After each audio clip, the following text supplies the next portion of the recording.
Hello, and welcome to the Empowerography Podcast. This is a platform created for women's voices to be heard and a place to share their stories, journeys, and successes with the world for the purpose of helping other women who might be on similar journeys. We are empowering women one episode at a time. I'm your host, Brad Walsh, so kick back, grab one of your favorite beverages, and enjoy the stories.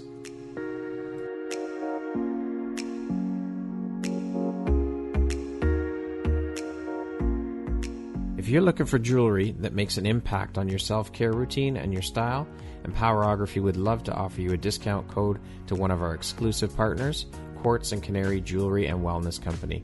Please use code EMPOWER15 to receive 15% off upon checkout at www.quartzandcanary.com. Quartz and Canary is truly the place where spirituality meets style. Hello there, Brad Walsh here, your host of the Empowerography Podcast. Today, my guest is Josephine Carmela. She is a transformational empowerment and relationship coach based in King City. How are you doing today, Josephine? I'm wonderful, Brad. Thanks so much for having me. Excellent. Good to hear. Thank you so much for agreeing to be a guest on the podcast and share a bit about your story and your journey with us here today. I appreciate you taking the time. Absolutely. It's my pleasure to be here. Thank you for asking me. The honor and pleasure is all mine. All right, let's jump right in. So as I mentioned, you are a transformational empowerment and relationship coach. Can you please tell us a bit about what a transformational empowerment and relationship coach is and does? I'd love to. So basically, we are designed as human beings to evolve and grow. But what often happens, unfortunately, is that we get stuck because of past wounds, hurts, betrayals, disappointments, grief, all kinds of things. So transformation is literally about breaking through and creating tangible change. So having new results in your life. So for example, if you didn't have confidence before and now you do, that's a transformation. And my area of passion in the transformational arena is relationships, particularly romantic unions. So I'm interested in helping people transform the romantic relationships that are not functioning as well as they can be, they're not relating as well as they can be, to helping them transform to much healthier dynamics with, their loved ones. Okay. Now, how long have you been a coach?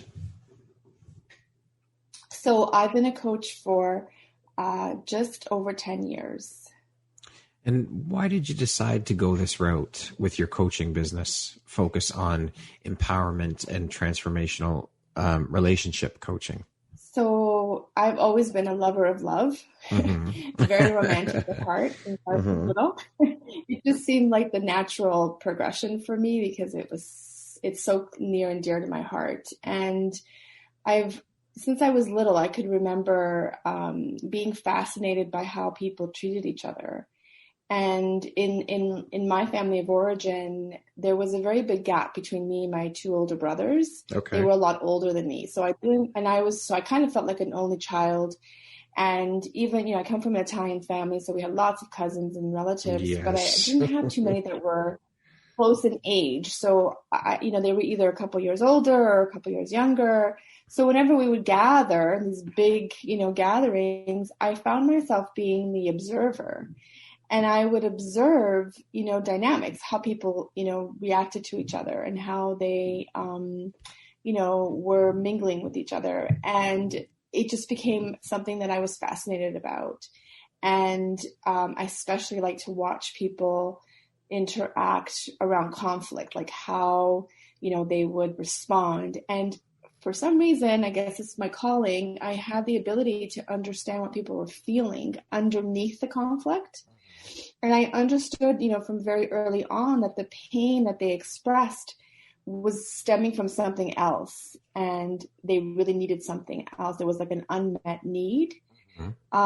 So I feel like I became this like emotional decoder early on. And that's a skill that I've been kind of mastering ever since. And now that's what I do is I help people decode what's happening in their emotional world and help them understand what's happening in their partner's emotional world. And this brings about that transformation that we talked about. Right. Okay. Even in my corporate life, back in Europe, I used to live in Europe. I traveled a lot throughout Europe, and I just, was fascinated by different cultural, elements and how men and women treated each other, or how men and women interacted with each other. So, I was just curious, like how the Danes or the French, or when I would travel to the Middle East, I just became this like student of relationships through my passion about studying that. And it just became a natural progression for me to become an actual coach and study and get certified in that. Okay. What's the name of your coaching business, Josephine? So the name of my coaching business is Harmony Coaching. Okay. Where do you see your business going in the next 5 years? Like what's your 5-year plan for the business, or future plan for the business? Where do you want to see it end up?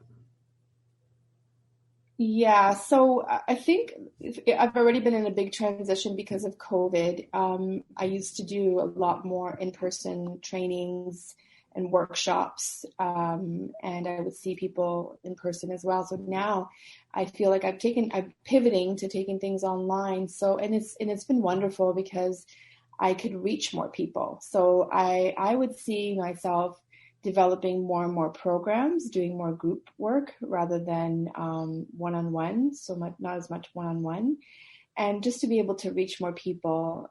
I also have a real desire to do international retreats in Europe, because I lived in Europe for so many years, and I lived in Greece, and I loved the energy there. And I've always had this dream of bringing women out to do retreats. And it actually was supposed to be happening last September.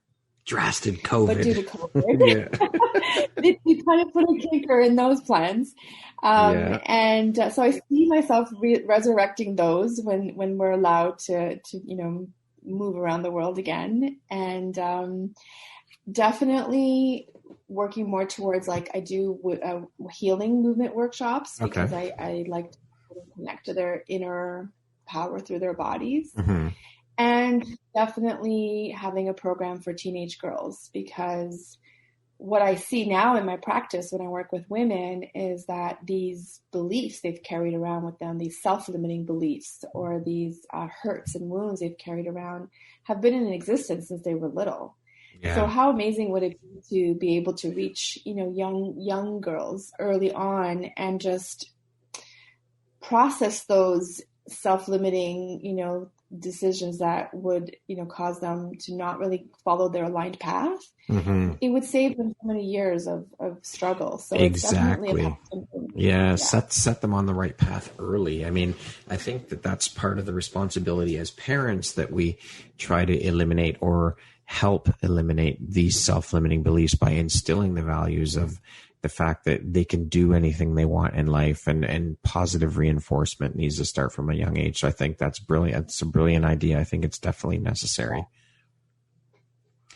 Yes, it's something that I'm really passionate about, because, even when we have great parents, we still interpret things like, I see it with my daughter now too. Her friends will say something and she takes it a certain way. And, it's important to just empower them early to understand that, they don't have to take things that deeply. And if they have, that there's something we can do to get rid of it, like shift the program, change that programming so that they're more aligned to their truth. Absolutely. Speaking of programming, can you talk to us a bit about NLP and explain what that is for those of us that don't know? Sure, absolutely. So basically, NLP is Neuro-Linguistic Programming. Mm-hmm. And what is about it's that, the unconscious runs the show for us. So we have a conscious mind and an unconscious mind. And the conscious mind is our will. It's a small percentage, it's like 20%. The rest of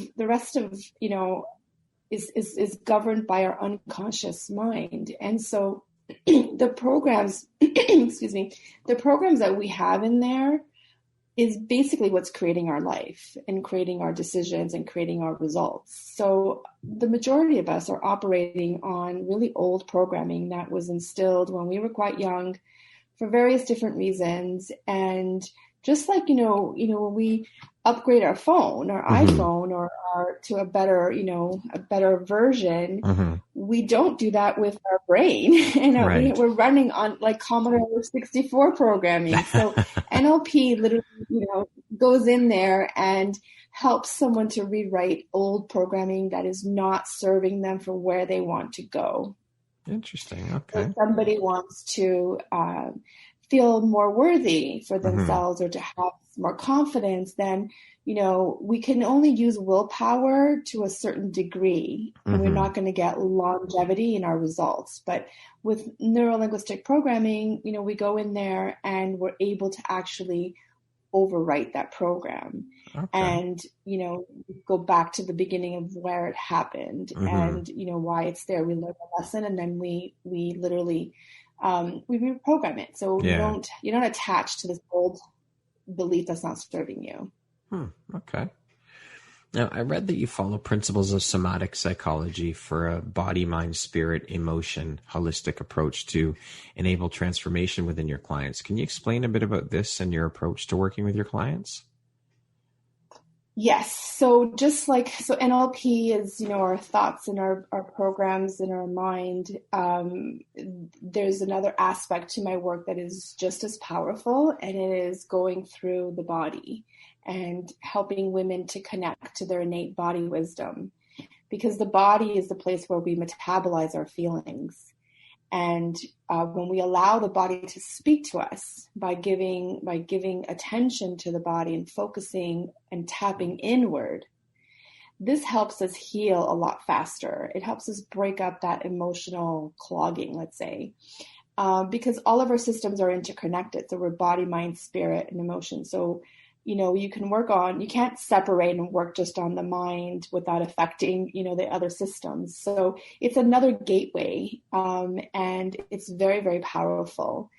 A lot of women like it because it does connect them to their inner power, and I just see really great results with it. So it's being a part of my like go-to for a lot of things.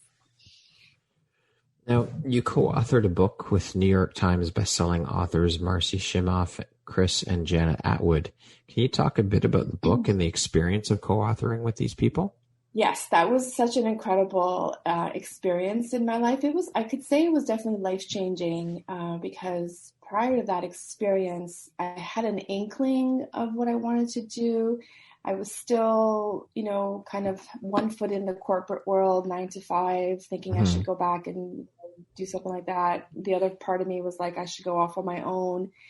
And when I had that experience of authoring that book with them, we were with 18 people. They were mentoring us and being mentored by just this high vibrational team that had accomplished so much. And to them, it was like being a New York Times bestseller was like, a normal thing. Yeah. It was just, they have lots of books on the list. So it was just a wonderful experience where I was able to tap into, they saw in me something that I hadn't quite seen yet.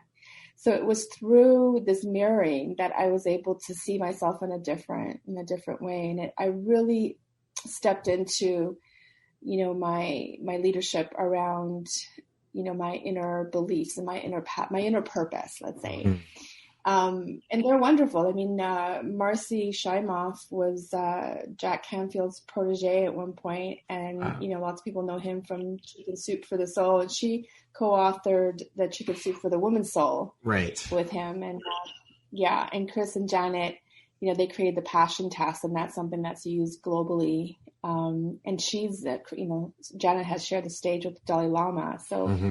Just being around their vibration was such an amazing experience. And the book was called Breakthrough: Inspirational Strategies for an Audaciously Authentic Life. So writing that chapter allowed me to step into, my authentic self in a way that I couldn't have done. I did it like in a faster way than I would have if I was doing it on my own. Right. So it was just amazing to be around these people who really lived what they preached. And that was also something that they taught me, is that, to be in high integrity with how you live and what your messages out in the world is really important. I love it. Now, are there any plans for you to work on or write another book or co-author another book in the near future? I would love to. I would love to write a book around the power of love. I haven't quite formulated. I think it's just it's like a little baby seeds right now. Yeah, nothing is to form, but I would love to do something about. I think the world needs more love and more messaging around love. Yeah, I would agree with that. I also want to create. Yeah, definitely, especially with just the craziness that's happening around us all the time. Yes, 100%. Back in 2017, you were the recipient of the Body Mind Award from Brilliant Minded Women's Organization. Can you tell us what you did in order to receive that award and what that signifies for you personally? How was that experience for you? Another highlight for me in my career was just, I felt so honored. I was nominated by my peers because of my track record for transformational results with my clients. So, and now I've clocked in over 10,000 hours of coaching, and a very common testimonial I get from my clients is that working with me was life-changing for them. So this organization that's what they're about, is helping support women taking leadership and making a difference in the world. And there's women from all walks of life, and politics and business and, humanitarian efforts. And I won the Body Mind Award, which is helping women to, go inward and create transformational change from within that they could express out in the world. And part of that project, it was 100 women over a 10-year period. So at the end, I think it was the 8th year. Okay. So 10 women won every year, I believe. Okay. And then in 2019, that organization created, it brought all of us together and created a Living Legacy Brilliant Minds in Canada documentary album. Wow. And so that was another beautiful aspect of, that award that just kind of kept growing. And it was just honored to be featured in this book alongside, really incredible women like Hazel McCallion, Bonnie Crombie, for example, and just lots of other women that are doing incredible work out there in trying to improve the lives of other people. And this book also exemplified, the multiculturalism in Canada, because the women were many different backgrounds, many different cultural backgrounds. So Prime Minister Trudeau, praised the organization and the book as well. So it was definitely a highlight for me. It was just really wonderful again to be, invited into a space with lots of high vibrational people. It was amazing. Awesome. Congratulations on that. That's amazing. Thank you. Thank you. You're also the founder of the Modern Love Project, which empowers the principles of conscious communication, emotional resilience, and masculine-feminine dynamics. How long ago did you found the Modern Love Project? So initially it's morphed now. It started about, I would say, 7 years ago. Okay. And it just started with the idea that the world needs more love, more love than fear. It was just something I was experiencing where I just tapped into people.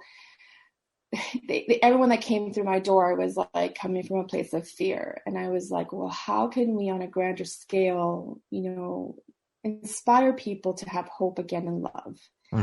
And this was the question for me. How do we create more love in the modern reality? Because, our parents may have had great relationships, or, things were different back then. Modern life has different pressures. So I feel like my mission is to just help people believe in love again.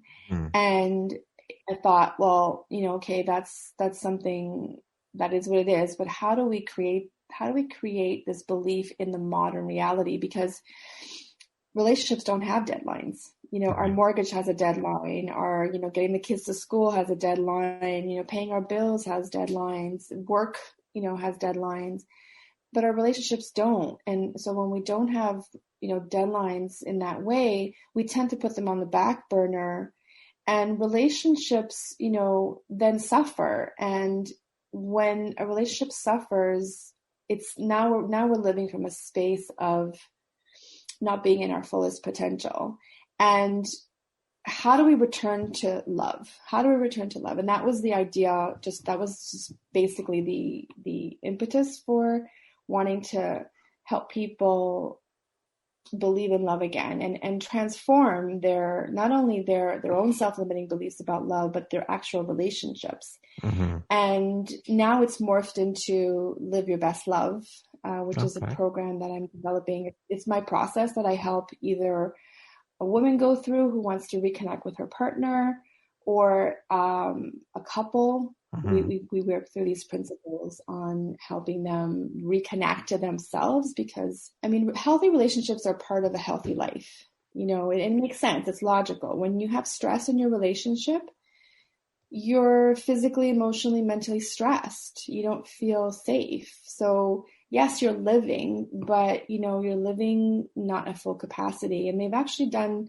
studies on how healthy relationships help people stay healthier. So there's less heart attack and less risk of certain diseases. And it makes sense, because we're born to love. The stress is lessened, for sure. Absolutely. And love is equal to happiness, right?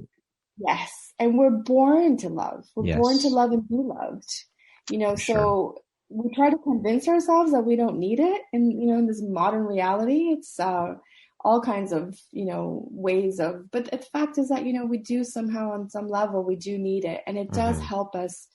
We are meant to connect. Yes, for sure. Which is why in COVID times, it's really challenging, because we can't connect. Yeah, we definitely. Can't be social. We're social beings. So, yeah.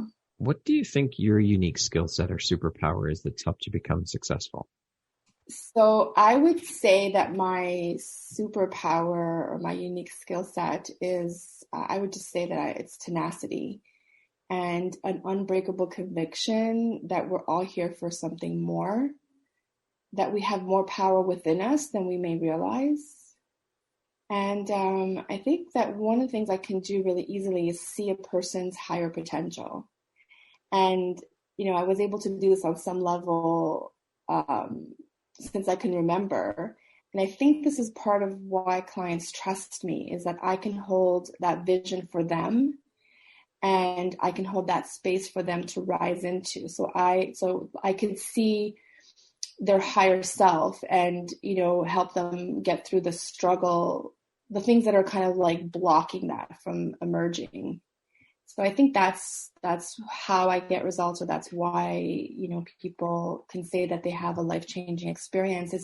It's just, I'm not doing anything like to teach them. Everything is already inside of them. I'm just holding that space for them. I'm holding that vision that they actually have for themselves, but I'm just kind of holding it, putting the mirror up. And then I help them clear the debris that's standing in the way. And then they emerge. You're showing them what's within them already. You're just helping bring it out. Yes. Yeah. Yes, because we develop these beliefs about ourselves when, we're quite young, or if we've had bad experiences, which we all have. So we develop these beliefs that are there to protect us. But in actuality, we think that they're part of who we are. And one of my favorite questions to ask people is that really who you are, or is that who you had to become? And 9 times out of 10, Brad, the answer is, oh my God, I never thought of it that way. And now that I see it that way, I realize that I had to become that in order to survive ABCD circumstances. But that's not really who I am. So then we start the discussion, well, and who is that really? And it's just tapping into their own truth.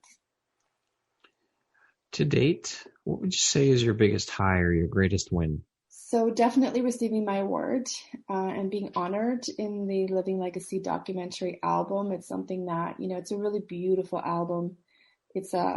near me a lot. So I get to see it and think, wow, like it just inspires me. It helps me know, it validates that I'm on the right track with my purpose. And it just gives me that message to keep going. Definitely, I would say just now being able to say that I clocked in more than 10,000, I think I'm at 10,800 coaching hours. So it feels like I'm leaving my vibrational footprint out there. Yeah. And, I'm living in alignment. This is what I was meant to do. This was what, all of my life's experiences were meant to show me. So that I think is just my greatest high, my greatest achievement. Living your purpose. Yeah, for sure. How do you define success? What does that word mean to you? Good question. I think the answer is simple, but it's not easy to do, let's say. I would say it's living your authentic self. It sounds easy. It sounds, oh yeah, of course, living, your authentic you, but it's one of the things that's not easy to do because we have so many judgments. For sure. And self-limiting beliefs and different things. So, I think to be successful to me means that you really are living authentically you, because we're bringing that out to the world then. We're showcasing that to others, and we're giving permission for others to be themselves too. And imagine a world where everyone is just who they really are and they're not judged for it. They're really celebrated for it. I think it would be a very different experience. Absolutely. It'd be a very different world. That's for sure. Sure. What would you say is one of the best pieces of advice you've ever received? Another good question. So for business advice, I would say that, fall in love with your dream. One of my mentors, drilled this into my head. So if you fall in love with your dream, you enjoy the process of creating it. That's that's something that I think I live by now. In parenting, I would say that some really great advice, a memory comes up for me right now, where I was, in the doctor's office when I was pregnant with my twins, and this lady that was sitting next to me said, can I give you some advice? I was reading a pregnancy book, and she said, I said, sure, I would love to, hear some advice. She had 4 children. She said, don't feel bad when you make mistakes with your kids, because you will make mistakes on the daily. Just learn from them and move on, because that's the best gift you can give your kids, not to be heavily burdened with guilt that you've done something wrong with them. It's just part of life. You are going to make mistakes. Just don't focus on them and keep growing and learning. And I think I've used that principle. I really remembered it and used that principle with my kids. And I think it's just, good, healthy advice, because it's like, be human and therefore be imperfect. It just gives us permission to. Perfectly imperfect. Exactly, Brad. Exactly. What would you say is your personal motto? My personal motto is definitely that love conquers all. Okay. I think it's not always easy to do. We do have experiences that bring us to the brink of, pain and despair and fear. But if we hold on to that, we're only poisoning ourselves. So if we can, after we process the emotions, forgive even those that have hurt us and come from a place of love, then I think that it's just a very healthy way to live and to be in the world. What would you say is your best tip for making the world a better place? Show up as you. It's what we bring into our relationships. So a lot of times, this is what I see, there's lots of different signs that your relationship might be going off track. But one of the biggest ones that we don't really talk about a lot is how we feel about ourselves, because these elements that we carry, these beliefs or these like feelings that we have, that's what we bring to the table with our relationships. So, and our relationships, like we've already discussed, are such an important part of our physical, mental, emotional health. It's just important to bring the best version of ourselves that we can. Sometimes that's all we need to help a relationship get back on track because I deal with this a lot where women come and they'll say, well, my partner doesn't want to come and do any sessions, and I'm like, well, that's not necessarily an issue, because you working on you getting back into your power, coming back into your lane will definitely have a impact on that dynamic, and sometimes in a really, really positive way. So I would say, show up as you as much as you can, and don't underestimate yourself in who you are and what you can do. We have these preconceived notions of who we are, but it's just, find who she really is in there and express her out into the world, because our uniqueness is our beauty. For sure. What are you most proud of? My kids. Yes, definitely. Even though they're teenagers now and I don't see them as much as I used to. But yes, I'm very proud of who they are. And I would definitely have to say, creating a business from scratch and focusing on changing people's lives for the better. It's that ripple effect. I can think about the ripple effect that it has. And it's something that makes me really proud that, when one client says, working with you has changed my life, I know that it's going to help them ripple effect to other relationships in their life. So it's actually not affecting just one person's life. It's affecting, a bunch more. Mm-hmm. And I think the fact that I was very tenacious about not stepping back into 9 to 5, because when I moved back to Canada from Europe, I thought I had a choice. I said, either I'm going to start my own business or I'm going to go into a 9 to 5 position. But something inside me knew that, if I did that, I would put my own mission on hold and I would never get to it. So being tenacious, I did not start it off by, I didn't start my business by having another source of income. So I wouldn't necessarily recommend this to anybody as the way to go, but, because there were definitely times that were rocky in the first year or two before I got things, grounded, where there were gaps in my income and I was just like not very centered. And I never caved. I never went back I thought about it, but I just said, no, I'm going to stick this out and stay in alignment and try to fulfill my purpose. And I'm really glad that I did. It takes a lot. It takes a lot of self-confidence. It takes a lot of courage to do that, for sure, because entrepreneurship is not easy. It's not. It's like childbirth. No one tells you. Well, see, that's the thing, though. I think that we don't talk enough about the downsides of it. We only see and talk about the goods, the benefits of it, and how good it is. We don't talk enough about the other side of things and how difficult it is and what struggles there are involved with it. It needs to be talked about a lot more, I think. I agree. Absolutely. I agree, because it gives you a false sense of, it's romanticized. Right. Yes, and it's not necessarily a romantic journey by any stretch of the imagination. Well, no, it's not all puppy dogs and ice cream and rainbows. It's a lot of hard work. It's a lot of struggle. It's like a roller coaster ride. Absolutely. And we don't see, like when we see someone break it, like, because there's a breaking point where you become successful, but we don't see the years that it took to get there. We just focus on like, oh, look at that person. That's right. That's that. I think that talks to the overnight success thing. Like you think about musicians and all. Oh, look, these guys are an overnight success. No, what you didn't see is all the years spent playing bars where they had 5 people in the audience and things like that, right? Everybody just thinks it happens so easily and everyone's successful. Like the success comes so quick and easy. It doesn't work that way. It takes a lot of time and building and failure. Yeah, absolutely. And failure is part of success. Right? For sure. 100%. Yeah. What's the first thing you notice about a person? Their energy. Okay. I can tap into like what they're feeling, their energy. Okay. We're going to do a little rapid fire section here. So a few questions, just 1, 2, 3 word answers. Okay. How would you describe yourself in one word? Compassionate. Money or fame? Money. If you were writing your autobiography, what would the title be? Aphrodite and Me, The Path to Authentic Self-Love, because that was my journey. Okay. If you came with a warning label, what would yours say?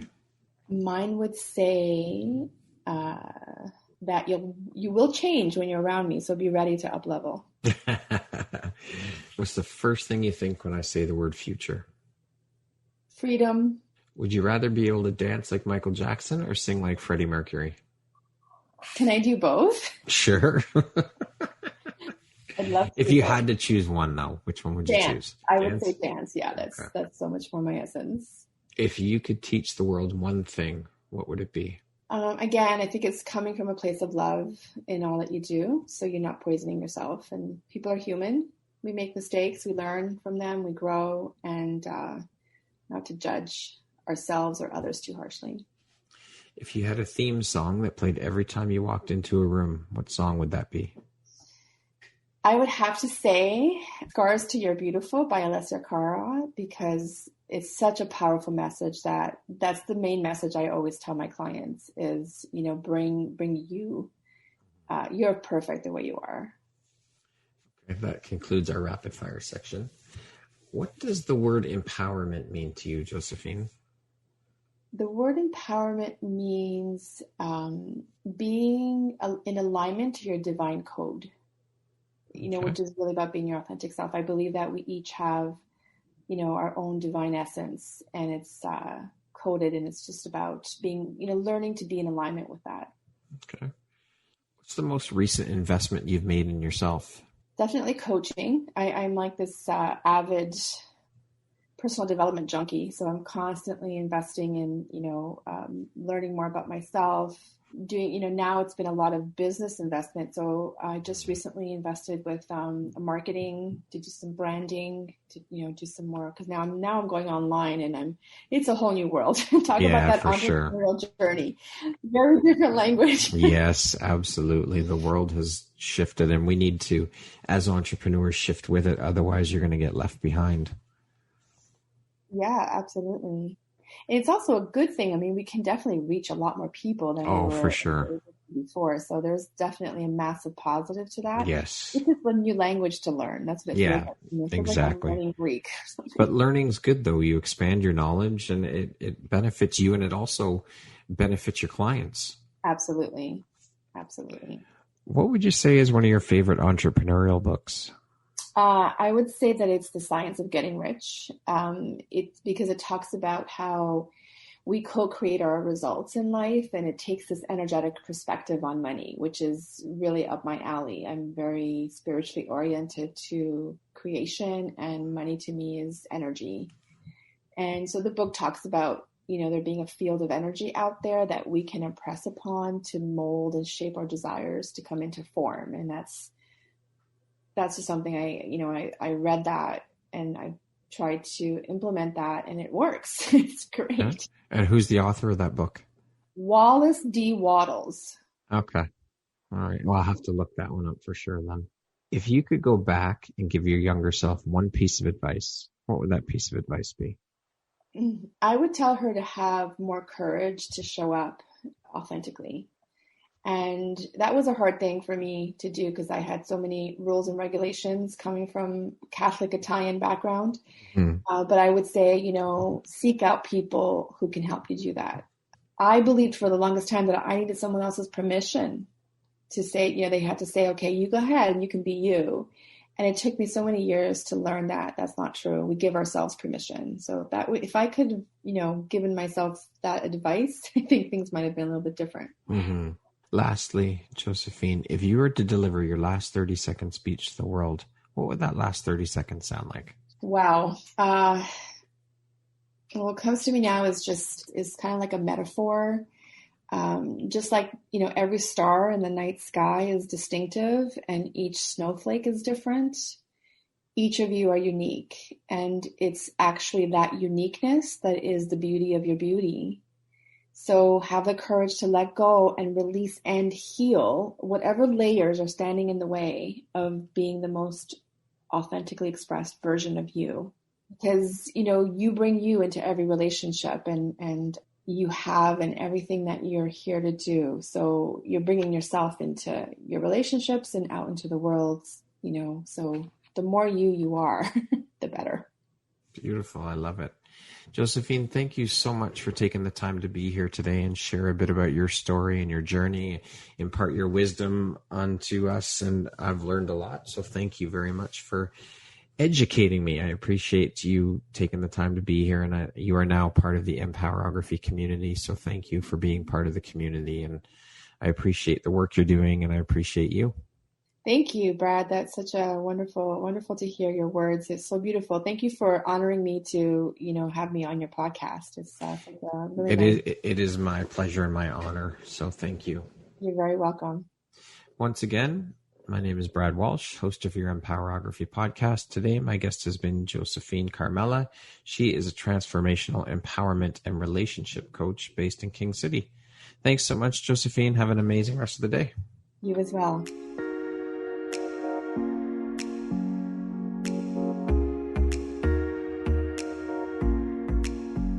Thank you very much for listening to this podcast. If you haven't yet, please be sure to subscribe, rate, review, and share with all your friends.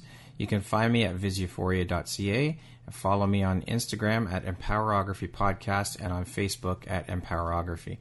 Please join me next time for another inspirational story from yet another amazing woman.